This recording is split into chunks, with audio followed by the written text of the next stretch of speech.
nating kababayan. Paano maiuwi dating Pangulong Rodrigo Duterte dito sa Pilipinas? Alam mo, kung ako ang isa sa mga abogado ng Pangulong Duterte, ang una kong iisipin ay yung kanyang kapakanan pangkalusugan. Alam naman natin na ang kanyang kalusugan ay nasa kalagayan na tinutulungan palagi. Yung kanyang pag-upo, paglalakad, pagtayo. Nakita ko talaga up close. Ang huli, nagkita kami sa Hong Kong. Halos ganon. Nakapagsasalita nga siya. Ngunit yung kanyang physical na kalagayan, talagang alam ko na meron siyang dinaramdam. Ngayon, yun ang priority ko. Sapagkat bilang isang abogado, ititingnan ko unang-una yung kapakanan ng aking kliyente. Nakikita ko na at nabasa ko naman sa tuntunin ng ICC, sa Rome Statute, na merong provision doon na kung saan ay makakahiling ako ng interim release pending trial. Pwede siyang mapakawalan, mai-release kaagad habang nililitis ang kaso niya. Habang inihintay yung actual na paglilitis, na pakinggan ko na yung palang susunod na date ng trial ay September pa. Sa makatwid, napakalayo. Ang tanong dito, kailangan ba siyang patuloy na nakadetain doon habang inihintay niya yung date? Ang pinag-uusapan natin, yung uri ng kanyang kalusugan ngayon. Kaya yun ang umunahin ko. Nandun naman sa provision ng kanilang tuntunin. At kapag yun ay nagawa ko, mapipilitan ang korte na ripasuhin yung mga kondisyon na ibinigay ng prosecutor kung paano siya ay hiningan ng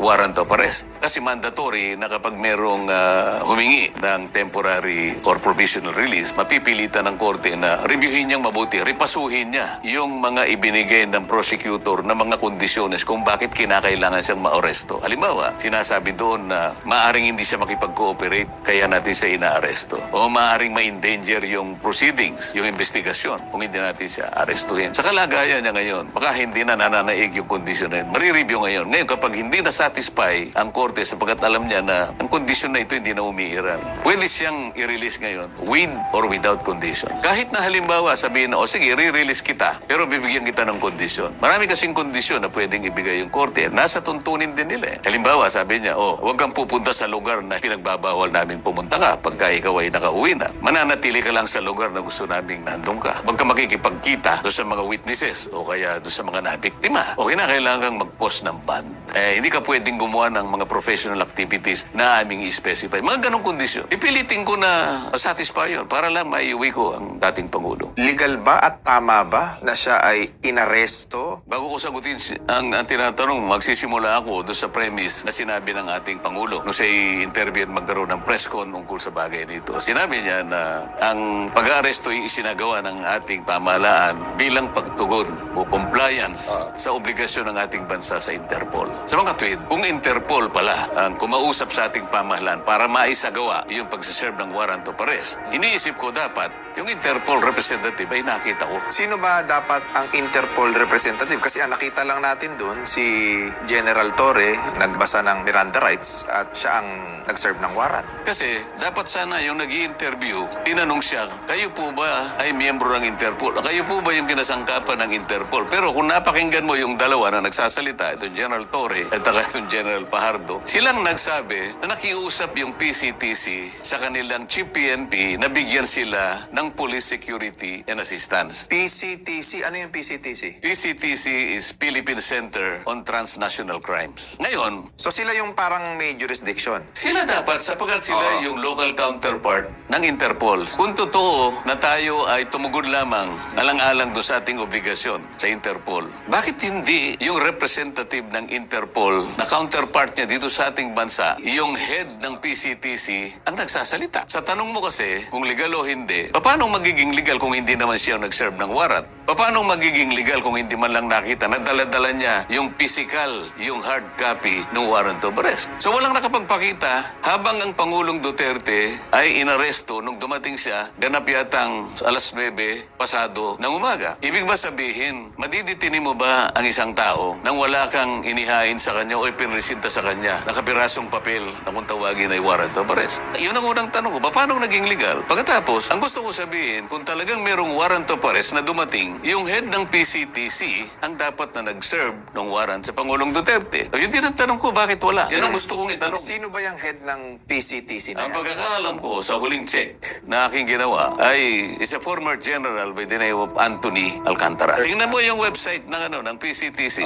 Siya yung executive director. Ang gusto kong makita Sila para yung maging legal, authorized. para maging legal. Sapagkat we did this in compliance with our obligation to the Interpol. Considering the PCTC is the local counterpart, bakit ang pinaka-importanting tao na kinakailangang mag-serve ng warrant ay wala. At yung tao din na siyang dapat na nagbasa ng Miranda warnings sapagkat siyang nagsiserve ng warrant ay wala din. Illegal ang pagkakahuli kay Pangulong Duterte. O hindi nga nasunod eh. Alam mo kung bakit? Sapagkat merong isang kaugnay na responsibilidad sa ilalim din ng tuntunin ng ICC na sa aking palagay ay pilit nilang itinanggi. Ito yung Article 59. Which is, Ang isang tao na inaresto dito sa lugar, sa custodial estate. Ang custodial estate is Pilipinas. Dahil taga rito ang ating Pangulong inaresto. Sinasabi doon na the arrested person should be delivered promptly to the competent judicial authority. Sa maliwanag na pananalita, yung competent judicial authority, korte ng ating bansa, kumoy yung kanyang sinakyan at nang siya lumapag Pasay City,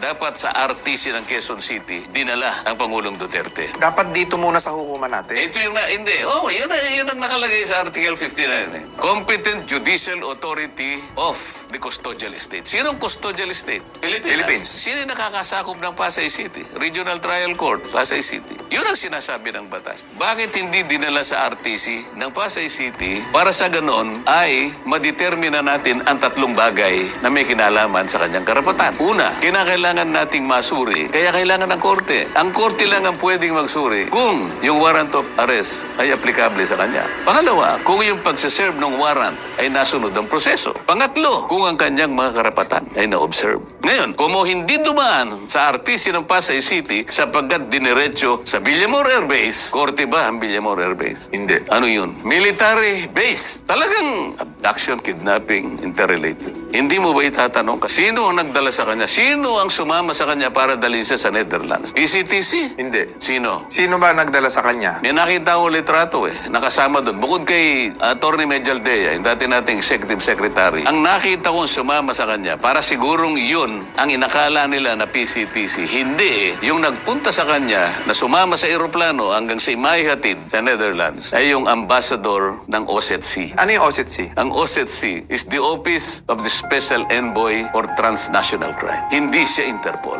Bakit siya yung sumama? Bakit hindi si General Alcantara? Pero may kaugnay na argumento eh. Ang sabi ng mga iba, hindi raw kinakailangan gamitin yung Article 59 sapagkat ang ating bansa ay nag-withdraw na raw sa Rome Statute. Tama naman, di ba? Okay. E di ganito yung tanong ko sa kanya. Kung tayo nag-withdraw na, ba't nag-issue pa kayo ng warrant of arrest? The pendulum swindles both ways. Napakasimple. Hindi totoo yung argumento na yun. And ito, Kong, pumunta naman po tayo dun sa specific na ikinaso. Ang ikinaso po kay President Duterte ay Indirect co-perpetrator of crime against humanity of murder. yun na eksaktong ikinaso sa kanya. At binasahan siya ng demanda na kung tawagin natin sa termino natin, arraignment sa ating local jurisdiction. Anong itatanong mo tungkol sa pagkakabasa ng kanyang charge? Ano po ba yung extent ng charge nung siya'y basahan? Ano po ba yung pagkakasala daw? Yung arraignment kasi, babasahan ka ng formal. RDR, binabasahan kita ngayon. Ito ang mga charges sa'yo ng mga mamamayang Pilipina. Yan, arraignment. Arraignment. Binasahan siya. Nakakapagtaka, nung hindi pa napunta nga sa dihig ang Pangulo, ang kanyang mga detractor sa ating bansa, palagi nilang sinasabi halos araw-araw, ang napatay sa kanyang war against drugs, 30,000 individuals. Alam mo kung ano binasa sa kanya ron? Ano? 43 tao daw ang napatay. Yung 19 ay pinatay ng mga DDS nung siya'y mayor pa. Yung iba ay panahon ng kanyang pagiging Pangulo. Yun ay pagitan ng Nobyembre 2011 hanggang September 2019 or a span of 8 years. 8 years. Sa mga tweet, kung 43 ang alleged na biktima ng droga in a span of 5 years, 8 years, ibig sabihin, 5 namatay sa loob ng isang taon. Pero ang crime na siya'y binasahan is crime against humanity of murder. Nakalimutan nila, ang mamasa pinag-uusapan, 44 ang namatay sa loob lamang ng isang araw. Yung Maguindanao Massacre, natatandaan mo ba kung ilan ang namatay sa loob ng isang araw? Ilan po? Mahigit 50, 53 yata, 52. Wala man lang isa na nakaisip na dapat merong nagsuplong sa ICC. Isang araw, 52. Isang araw, 44. Si Pangulong Duterte allegedly ay nakapatay sa kanyang kampanya laban sa droga. 43 in a span of 8 years. Yun ang binasa sa kanya. So ngayon, ano ang mensahe nyo sa mga kababayan natin na hanggang ngayon ay patuloy na nagmamahal at sumusuporta sa dating Pangulo? Hindi naman natin sila masisi sapagkat sa bilis ng pangyayari, mahal nila ang Pangulong Duterte sapagkat alam nila ang tanging kasalanan lang, kung matuturing nating kasalanan, ay yung kanyang naisip na paraan para iligtas ang kanyang bansa doon sa panganib na dulot ng droga na malala na nakita niya sa kanyang panahon. Sa kanya marami pagsasalita, sinabi niya, kailangan kong iligtas ang mga pamilya, ang mga mamamayan sa harap ng napakalaking panganib na yan. Ang kaligtasan nila, ang kanilang kapakanan, ang kanilang kinabukasan, ang katahimikan, ang kumpiyansa nila sa pamahalaan ay importante sa akin. Ito ang nalalaman kong paraan sapagkat alam ko na kapag hindi ko nasugpo ito na ang magiging daan kung paano babagsak ang ating. Yun ang kanyang pananaw ng panahon niya. Siya lamang ang merong karapatan na humusga ayon sa kanyang pagkakaintindi sa sitwasyon ng ating bansa. Wala tayong magagawa. Siya yung Pangulo. Yun ang patakaran na gusto niya. At sinasabi ko nga, wala naman tumutol. Wala naman nagdemanda sa kanya habang yung programa na yon ay sinakatupar. Walang isa mang ahensya ng gobyerno ang tumutol. Ang totoo niya, binigyan pa ng budget ng ating pamahalaan yung programa na yon. Sapagkat hindi pwedeng walang budget yun. Yung mga taong kakasangkapain mo, yung itatayo mong mga rehabilitation centers na kung saan yung maraming sumuko na gumagamit ng droga ay kinakailangang alagaan din. Libo-libong mga tao. Lahat, pati mga counselors, kinakailangan yan. Ginamit niya lahat yun. Yun ba ang sasabihin mong crime against humanity? Ang isang elemento ng crime against humanity ay yung paraan is a widespread attack to the civilian population. Katulad ng ginagawa halimbawa ng Russia. It's a direct and widespread attack against the civilian population of Ukraine. Kaya nga merong warrant of arrest si Vladimir Putin. Meron bang isang mamamayan ng Russia na sumunod sa Interpol para i-arrestuhin si Vladimir Putin? Ganon din, direct and widespread attack sa mamamayan ang ginawa ni Benjamin Netanyahu ng Israel. Meron ba kahit isang mamamayan ng Israel ang tumungod sa panawagan ng Interpol na arestuhin si Benjamin Netanyahu, presidente ng Israel? Tayo lang ang gumawa nito. Ang Pangulong Duterte walang inisip kung hindi